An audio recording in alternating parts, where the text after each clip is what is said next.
शिव की आराधना के लिए शंकर भगवान के इतने जो नाम हैं। शीतला माता ने ये नहीं किया कि रोटी बना के उठो और थाली लेके लाइन में लग जाओ।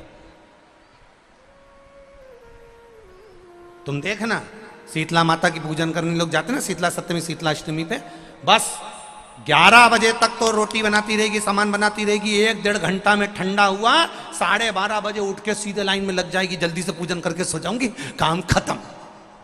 शीतला माता ने भी सोच लिया बस तूने मुझे बेवकूफ बनाया, अब रुक जा तू।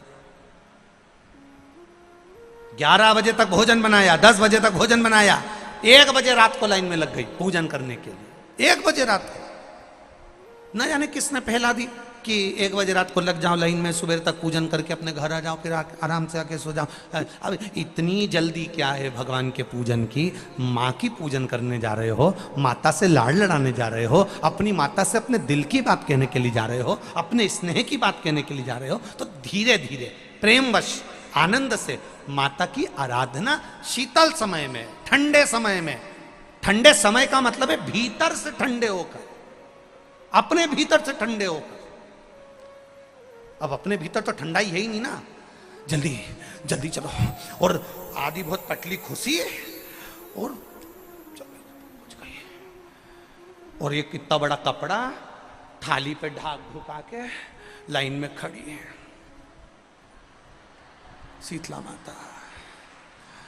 शीतला माता या हाथ में लोटा या हाथ में थाली, और इतनी देर में पड़ोसन निकल के बाजू में से जा रही थी और लोटा थोड़ा सा ढुल गया।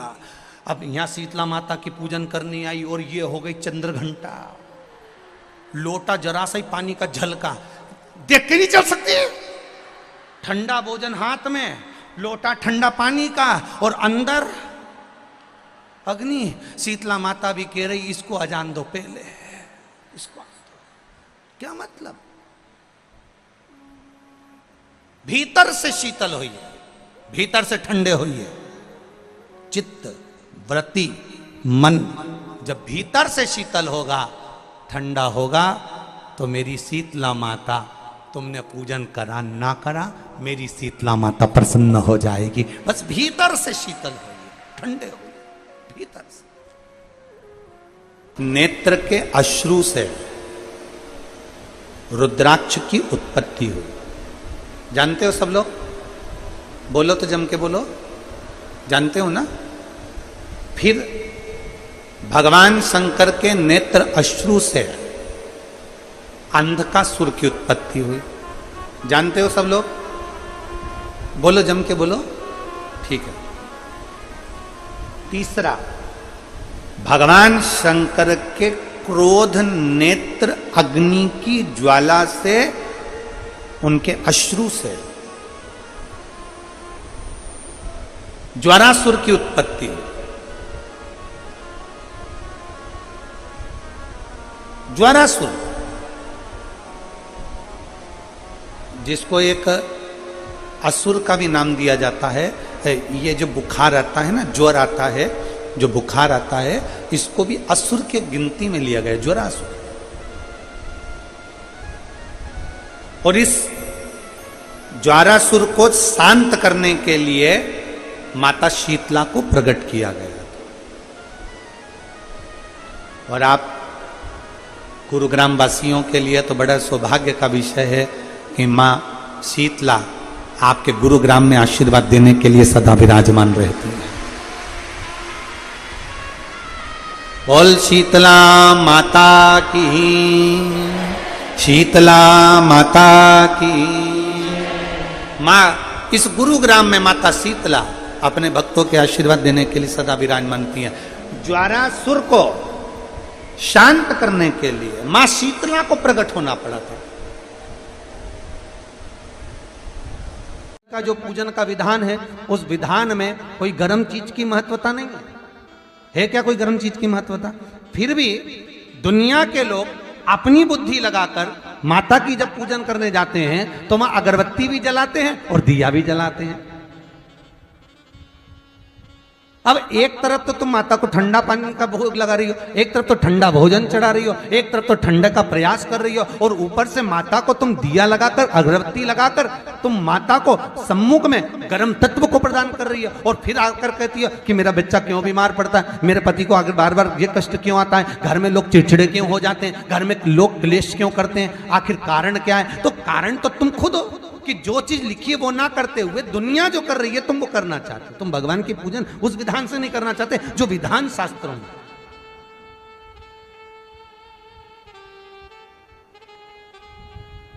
जो शास्त्रार्थ विधान कहता है। महाराज, शीतला माता की पूजन में कहीं ऐसा लिखा है कि तुम दिया लगाना, अगरबत्ती लगाना? शीतला माता की पूजन में लिखा है एक लोटा पानी लेना, उस जल में पुष्प आदि लेकर माता को ठंडा भोजन का सुंदर भाव से माता का स्नान कराकर पूजन करना, अर्चना करना, कुंकू, चावल, रोली, मोली जो चढ़ा सकते हो, चुनरी, वस्त्र आदि जो चढ़ाना हो चढ़ाओ। पर यह नहीं लिखा कि तुम दिया भी लगाना कि अगरबत्ती भी लगाना, क्योंकि गर्म तत्व मत चाहिए माता, वो शीतल है, शीतला।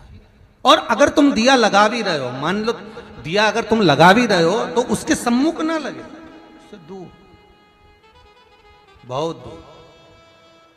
लोग कथा में श्रवण करे हैं पूर्व में, हनुमान गतिमान रतिमान मतिमान वर्तिमान, ऐसे हनुमान जी के कई भाई हुए, कई भाई हनुमान जी के हुए। और हमने पहले भी कहा है, जिसकी फैक्ट्री ना चलती हो, बहुत दुकान ना चलती हो, तो हनुमान जी के पांव का थोड़ा सा सिंदूर लेकर, यदि उस सिंदूर को किसी भी फैक्ट्री या दुकान में हनुमान जी के छोटे भाई गतिमान के नाम से अगर एक बिंदी भी सिंदूर की रख दी जाती है, तो वो दुकान और फैक्ट्री भी झड़के से चलना प्रारंभ हो जाती है। गतिमान हनुमान जी के छोटे भाई,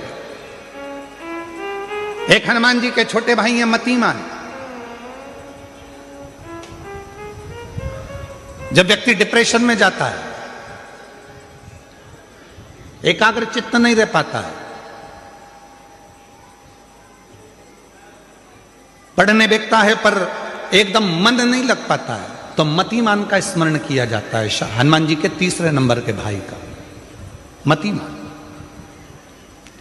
और कहते हैं एक दुर्वा यदि मतिमान के नाम से शंकर भगवान की शिवलिंग पर चढ़ा दी जाए और उसी दुर्वा को वापिस लेकर आया जाए, अंधेरा होने से पहले, सूर्य अस्त होने के पहले, शाम के प्रदोष के पहले यदि उस दुर्वा को उस व्यक्ति को चबा चबा कर खिला दो, तो डिप्रेस हो रहा है, डिप्रेशन में है, चिंता में है, टेंशन में है, और उसका विवेक काम नहीं कर रहा, बुद्धि स्थिर नहीं हो पा रही है, या पढ़ने में मन नहीं लग पा रहा है, तो उसको आप एक दुर्वा मतिमान, हनुमान जी के तीसरे नंबर के भाई मतिमान के नाम से अगर खिला देते हैं, तो उसकी बुद्धि केंद्रित होना प्रारंभ हो जाती है और वो डिप्रेस से हटना प्रारंभ हो जाता है, मन स्थिर होने लगता है। मतिमान।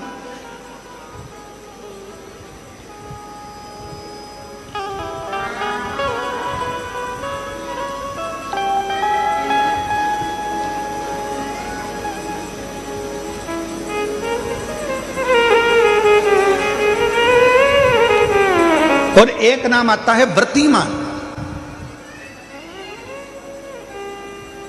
इसका प्रैक्टिकल तुम अभी यहीं से कर लेना, ठीक है? चलते चलते मालूम पड़े तुम्हारी पार्किंग यहां से आधा किलोमीटर दूर है, ठीक है? अरे बोलो तो जम के, आधा किलोमीटर दूर तुम्हारी पार्किंग है और तुम्हारी उम्र लगभग बहुत हो गई, मालूम पड़े तुम थोड़े वृद्ध हो गए हो और तुम्हारा घुटना दुख रहा है, तुम्हारी कमर दुख रही है, चलते चलते बड़ी मुश्किल से तुम कथा स्थल तक पहुँचे हो। अब मन में आ रहा है कि मुझे वापस पार्किंग तक जाना है, कैसे जाऊंगी, पाँव तो दुख रहा है। तो एक काम आज चलते चलते करना कि कहीं सीवर वाला महाराज झूठ तो नहीं बोल रहा है, तो प्रैक्टिकल करके जाना। क्या करोगे, यहाँ से जाते समय आप जब जा रहे हो और आपके शरीर का कोई अंग जब दुख रहा है, तो श्री शिवाय नमस्तुभ्यम कहकर श्री व्रतिमान हनुमान का स्मरण कर। किसका स्मरण करना है? जम के बोलो, व्रतिमान हनुमान। वृत्तिमान हनुमान का स्मरण करके कहीं पर भी बैठकर अपने पांव की छोटी वाली जो उंगली है उसको जम के दबाना और दबाने के बाद चल देना। जिस जगह पर भी दर्द हो रहा होगा मेरा बाबा आपको मंजिल तक पहुंचाएगा, दर्द होने नहीं देगा। कल नहीं करना, प्रैक्टिकल आज ही करना। काल करे सो आज कर।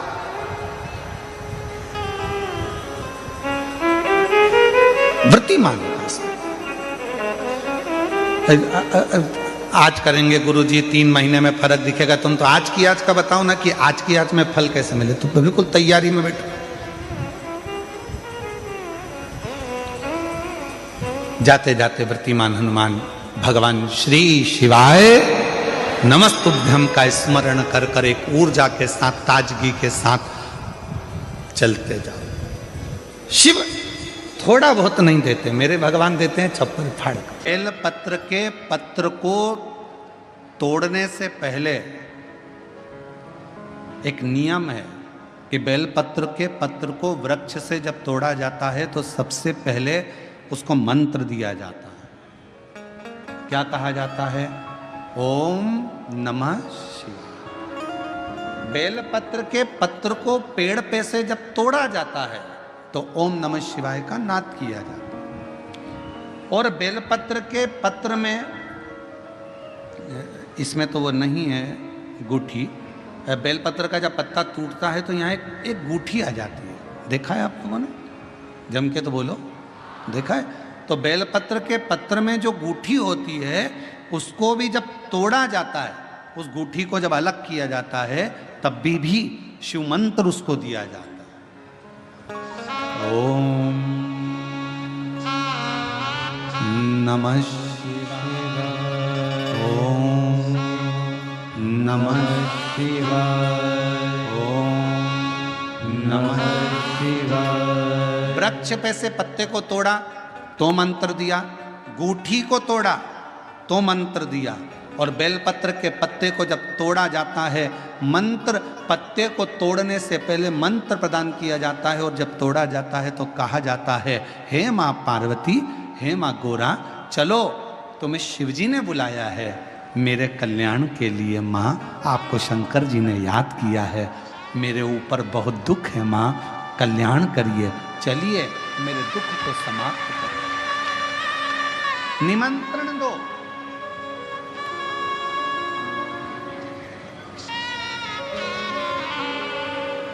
पहले नंबर पर क्या देना है? बेलपत्र के पत्र को तोड़ने से पहले जम के बोलो मंत्र। दूसरे नंबर पर क्या देना है? बेलपत्र के पत्र को चलने का, जम के बोलो निमंत्रण। माँ पार्वती जी से कहो, हे माँ गोरा, हे माँ पार्वती, हे माँ चलिए आपको शिव जी ने याद किया है। माँ, हे माँ पार्वती, हे माँ गोरा, मेरे कल्याण के लिए